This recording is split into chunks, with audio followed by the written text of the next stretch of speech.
Hey everybody, it's XS Master X. Welcome back to another episode of SpongeBob SquarePants Let Camera Pants.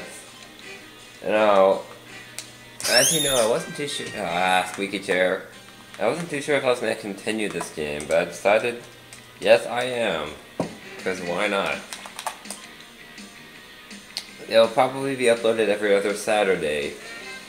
And also, as you might recall, the chair I was using this chair for the longest time that was like really squeaky. It was this blue chair. I might show you it after the video's over. But now I'm using the one I usually use for my computer, which is also kind of squeaky, but I can't lock it in place, so it's a little harder to... Yeah. So please pardon that. I'll try not to squeak too much. But yeah, the old chair's broken. And I've already seen this like a billion times. Yeah. Wait a minute. Do I have to redo every single audition? No, okay, that's right, no I don't. I just have to do the bouncers. Hunter is my cat. I don't know if he was in the first episode. I cannot force myself to watch this first episode because there's so many camera angle issues. I should just redo the first episode, and I don't feel like it. And apparently I'm SpongeBob. Yeah. That makes sense. This is a pretty simple game. You just have to wait until... You just have to bounce all these packages across the restaurant, basically. But you can only move in your squares, and you basically just have to pay attention and you'll do fine. Like, this is easy if you pay attention, which I wasn't right there, clearly.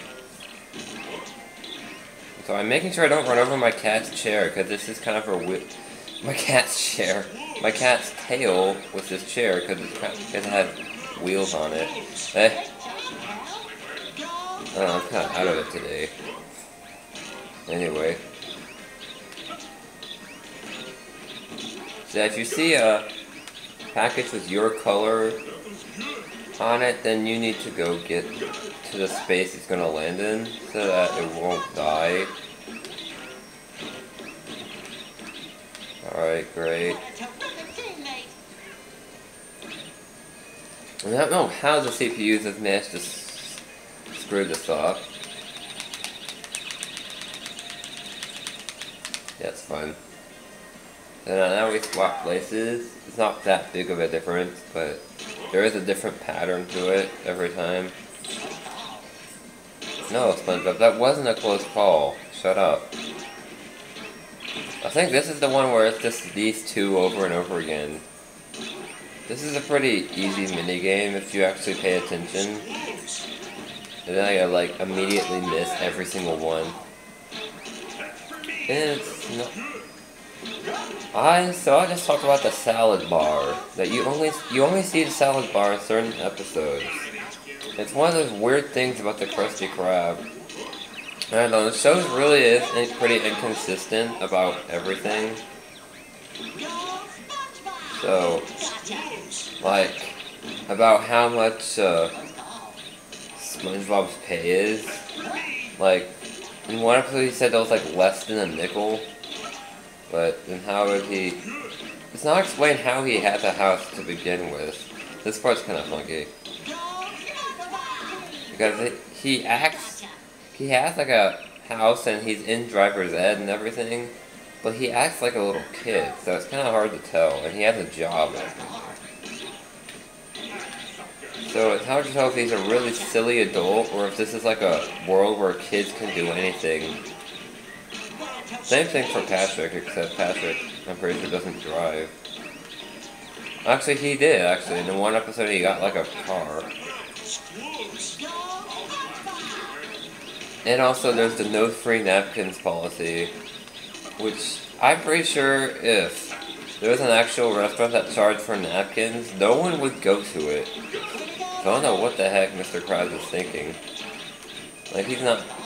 Like, I know he's thinking money, money, money, money, but no one's gonna I think that the Krusty Krab and the Chum Bucket are the only two restaurants in town. It's surprising that anyone eats out in the first place. Because the Krusty Krab may be good, but it's... If you have to pay for napkins, and that's like one of the most important rules for the employees, that's just really weird. That just doesn't happen in real life. And then again, if in real life it wouldn't be funny. It would just be like, oh, what the heck. Okay, here's the one you just have to... There's this one going over and over again. I'm lowering the brightness for this one. Like, I don't think it'll be a problem, but it was kind of... The screen was kind of flickering a little bit, so I'll just be precautious. I really wish I could use a capture card. Well, I probably still could, but maybe someday. But for now, I think I'm fine with this setup, even though it does have its inconveniences, such as the scan lines and such. And by the way, it's kind of weird how, if you look at the menu, I'm pretty sure it's, like in one time in the menu of the Krusty Krab in one episode, it said that, like, you know how there's a junior patty, and there's like a senior patty, and one of the menu choices said like the senior, sophomore, junior patty or something ridiculous like that.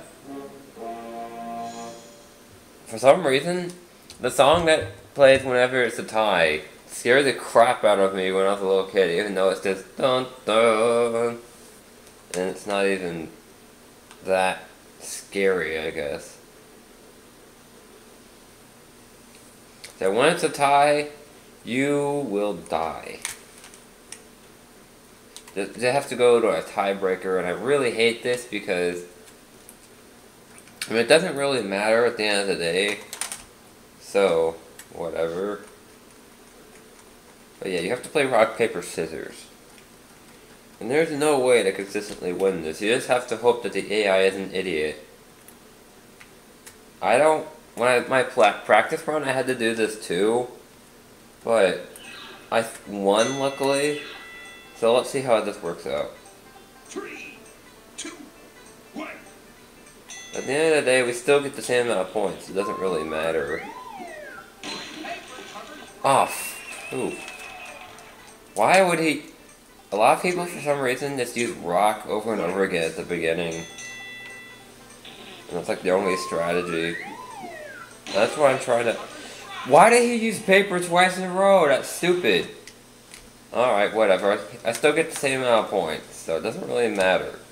Because I can still win the supervillain role and all that. We'll just be watching one cutscene with... Oh, crap. With Patrick in it other than SpongeBob, and I don't think that's going to bother anyone out there way too much.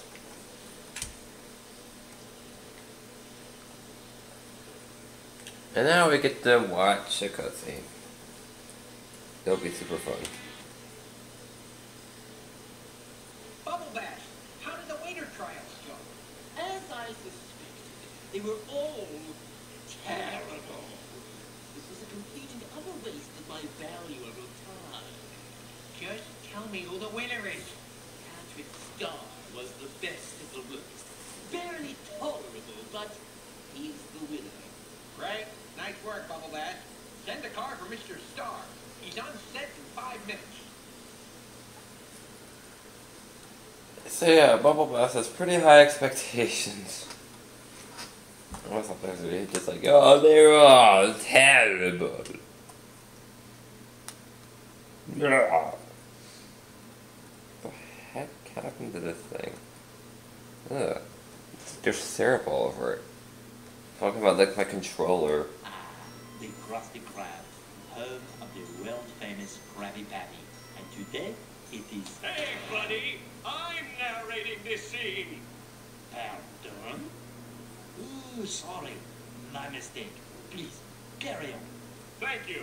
The Krusty Krab! Here we find Mermaid Man and Barnacle Boy sent to find the sneaky hermit. But the hermit is not here. Only tasty and nutritious meals at affordable prices. Ooh, monsieur, that was very good.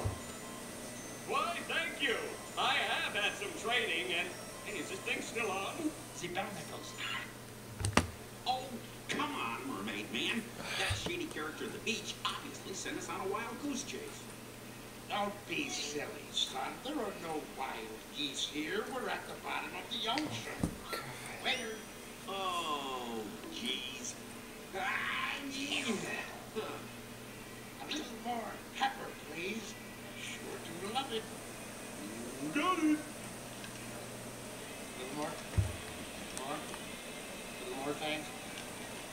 Just a bit more. Maybe sir would like to keep the pepper. Thanks. I sure love that pepper. Oh, we're wasting time. We should be out finding the sneaky hermit. Did you say? Yes, I did. Oh. I sat next to the hermit at school. Well, that's a coincidence. Yep. Do you have any idea where this hermit is now? Nope.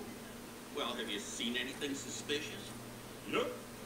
I saw Man Ray drag a wriggling sack into the chum bucket. I call that suspicious. Cause no one goes into the chum bucket. Where did you see this? Out the window just now. Muscles, Mermaid Man, we've got work to do. To the chum bucket! Thank you for dining at the Krusty Krab. Oh, yes, thanks. Now, where was I? Oh, yeah. To the chum bucket, away! So yeah, sorry about the scan lines in that episode and me having to keep on changing the graphics. That's really annoying. Like, this game's just so bright, I guess. I don't know if there's anything I can really do about that, except for constantly change it. I don't know which would you guys find more annoying, the screen being dark, or scan lines covering it.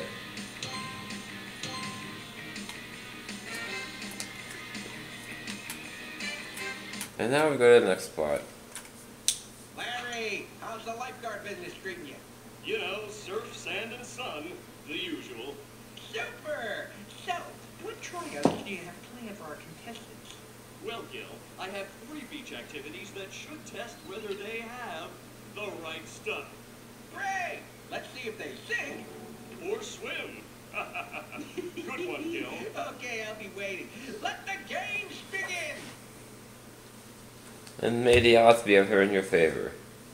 I should probably turn up the volume a little bit. It's a little too late to that, now that we've just watched every single cutscene.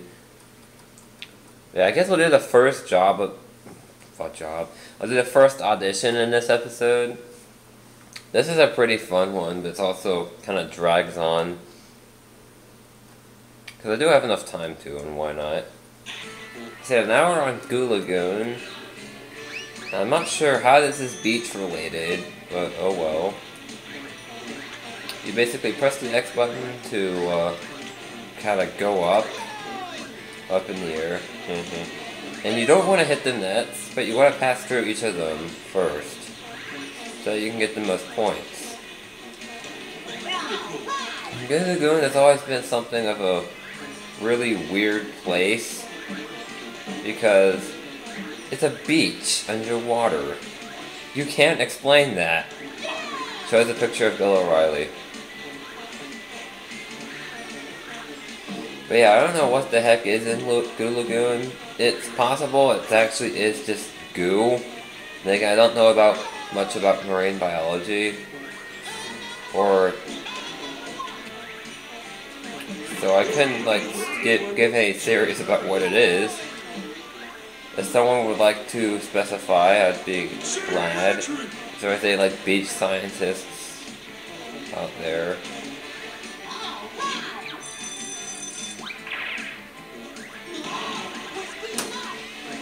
Yeah, this place is kind of weird. And there's several episodes that take place here, like the one where, like, SpongeBob and Patrick are, like, trying to kill each other because Larry says they're like not living life. I can't really remember what that was about. Also one where Plankton tries to get SpongeBob to be more assertive so he can take over the beach and build Chum World there. The sad thing is, Plankton eventually does build Chum World. We'll be going into that later, not in this game. But later, if you keep on watching my Let's Plays, you will find out what I'm talking about. And yeah, there's all kinds of people crashing into stuff. I'm doing pretty well here. I usually do, because this is a pretty simple mini. Oh, Mr. Krabs beat me. It's also very easy to run to the sandcastles. It is possible to go over these and still get the points. But because some nips are harder than others, I wouldn't try doing this the whole way. But maybe for the sandcastle ones, although this is kind of hard. Harder than you would think. Excuse me. Alright. And yeah, like I said, this is a pretty long race. I like the anchor, I must say. Like, that's pretty...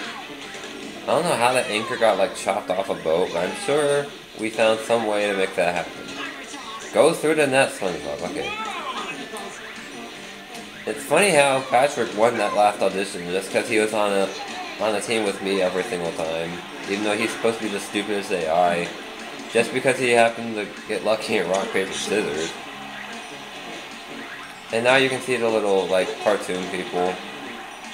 It's kind of jarring how they're not three-dimensional. I don't really care. It's kind of an effect thing more than anything. And I have a knock-on action figure. And I completely towered over everyone. I mean, I'm not trying to be egotistical, but bronze mode isn't that hard, especially in the earlier ones. And since that's the only mode I'll be doing, you can expect to hear this gloating for the whole game. Alright. With that, we'll end off this episode for here. Next time, we'll continue with Goo Lagoon. See you guys then.